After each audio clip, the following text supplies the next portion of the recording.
who suffered from tuberculosis, behind as he led the great offensive, he had met and been impressed by a young woman named Latifa in Izmir. Now he was faced with a choice between the two women. Fikriya cared for Kemal. She made a home for him, but she was not the model that he wanted for the new Turkish woman. The model was more the one presented by Latifa Hanım, who was Western educated, spoke Western languages, and very strong-willed. Sending Fikriye to Switzerland for therapy, Mustafa Kemal approached Latifa, expressed his interest, and they were married shortly afterwards. Initially, they would go around together and make trips through the country where he could show her off as the kind of woman he wanted the young Turkish women to emulate. It was in Switzerland that Fikriye learns about Ataturk's marriage and comes back to Ankara and shoots herself with a revolver that she had bought to give as a gift to Ataturk, and kills herself. The death of Fikriye, while it must have caused him some emotional distress, he was able to put it behind him very quickly, as he was able to put most things of an unpleasant nature behind him extremely quickly. In politics, Mustafa Kemal's situation was again becoming precarious. People were expressing resentment towards the abolishment of the Sultanate, and old friends were turning into foes. Their support of the Caliph as the center of opposition left him with only one alternative.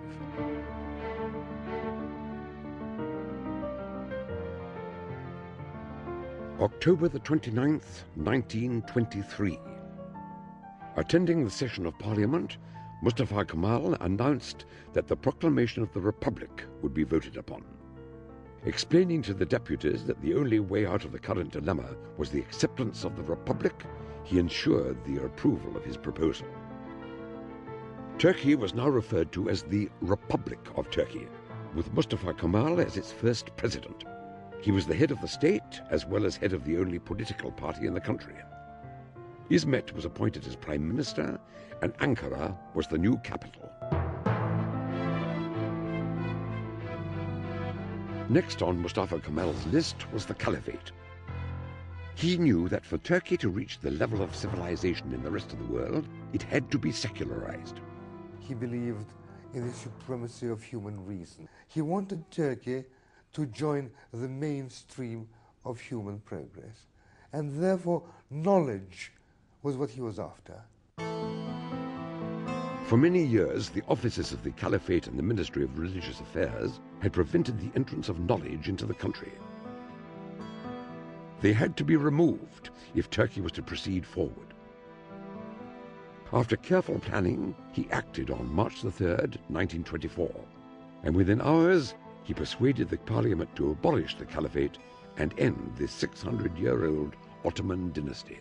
It was extremely important because it was, after all, the severing of the link between religion and state and the legitimization of the state. He did not in any way stop the practice of religion anywhere in the country. He didn't mind what people believed, whether they went to a mosque or not, provided they did not undermine the secular state. Biggest freedom given to Turkish citizens was the law that says this is a secular state. Mustafa Kemal became the first leader to attack and defeat the forces of radical Islam. The road to civilization had been opened. Why, after my years of education, after studying the civilization and the socialization process, should I descend to the level of common people? I will make them rise to my level. Let me not resemble them. They should resemble me. He was worthy to be followed, not just somebody whose commands had to be respected. He seemed to be a person to whom loyalty was unusually worth giving. With the support of the people, Mustafa Kemal was about to engage Turkey in an era of reform that was to shake centuries-old traditions. The Kemalist revolution had begun.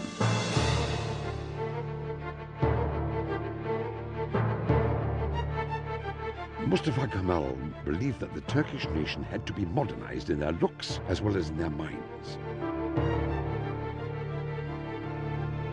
The religious clothes and headgear, the fez, represented traditionalism.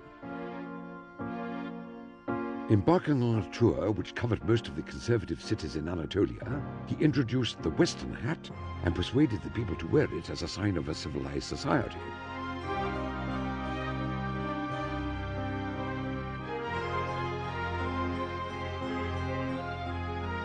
He also criticized the ancient traditions of seeking help and mercy from the dead and the sacred tombs.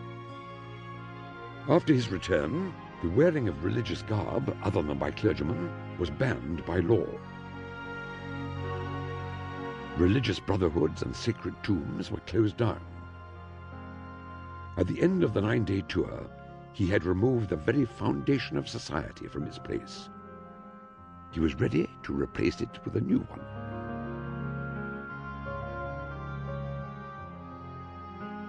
Unfortunately, success at politics was accompanied by trouble at home.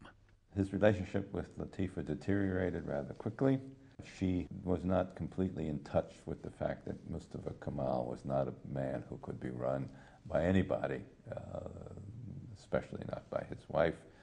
His habits were not the kind that promoted secure family life. He worked extremely hard. He worked especially late during the night, and people would come to Çankaya at night, and he would meet with them and discuss with them what kinds of reforms were necessary and invite their participation and their suggestions.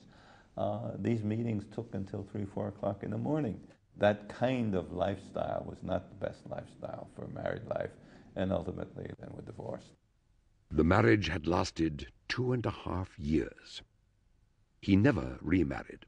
Mustafa Kemal's instincts were those of the harem, but his mind was a modern mind, and he wanted the emancipation of women logically in order to see the country move forward in the company of other civilized states, although in his private life he found it extremely difficult to treat women as equals.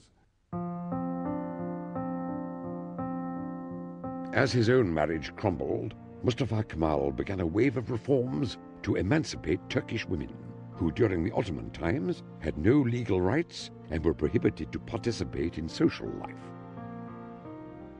Atatürk'ün ideali kadınlarımızı da çağa uygun bir şekilde giyinmelerini ve yetişmelerini, her sahada onların bir meslek sahibi olmalarını istiyordu. Under his strong leadership and encouragement, women became more and more involved in the daily life of the Republic.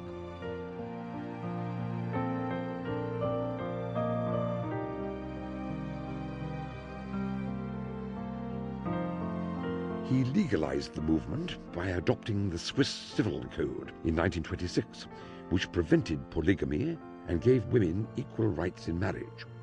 With his tenacity and persistence, by 1934, 11 years before France, Turkish women had gained the right to vote and be elected into parliament. By 1935, there were 17 women deputies elected. We, the Turkish women, especially the women, we owe a great deal to Ataturk. We didn't fight for our rights. We were given our rights by him.